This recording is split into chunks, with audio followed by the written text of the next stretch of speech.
16 de novembro de 2022. No meu sonho eu estava em um congresso. Estava de dia.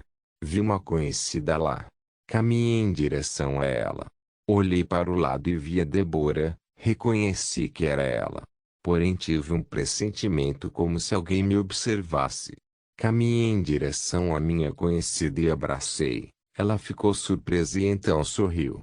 Lembrou que já havíamos conversado anos atrás. Conversamos um pouco. Então me afastei. Tempo foi escurecendo com as nuvens. Eu sabia que alguém me observava, mas não descobri quem era.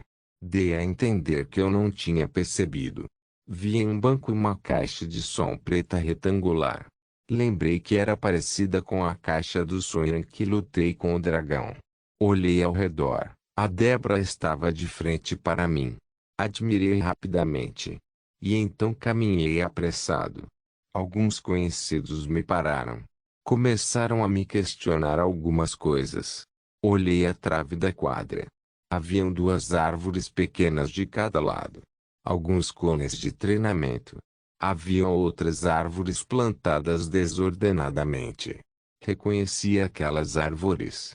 As folhas estavam murchando. Somente as duas árvores perto da trave tinham folhas verdes. Analisei brevemente.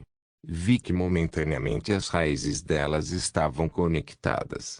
Um conhecido ficou questionando como aquilo estava mal feito. Falou algumas coisas. Porém ninguém mencionou nada sobre essas árvores na quadra de esportes. Coloquei a mão em um galho. Casualmente desci arrastando e derrubando as folhas do galho. Foram as únicas folhas que caíram no chão. Então eles pararam. Me olharam sério. Várias pessoas estavam me olhando furiosas. A Débora me viu. Ela estava irritada. Porém era porque eu não tinha ido falar com ela. Me virei para o lado. Fiz sinais com a mão. Alguns caras foram em direção à minha conhecida. Pareciam ser parceiros meus. Coloquei a mão em outro galho. Conversei casualmente com algumas pessoas. Nesse momento várias pessoas começaram a entrar.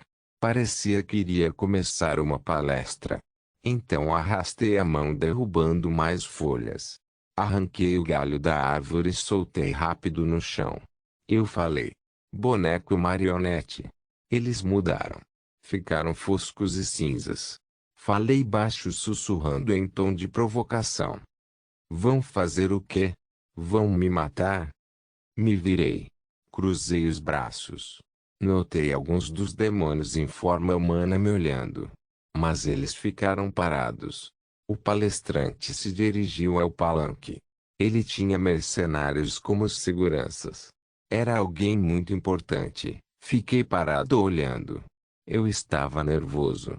A Débora estava vindo em minha direção irritada. Aí acordei.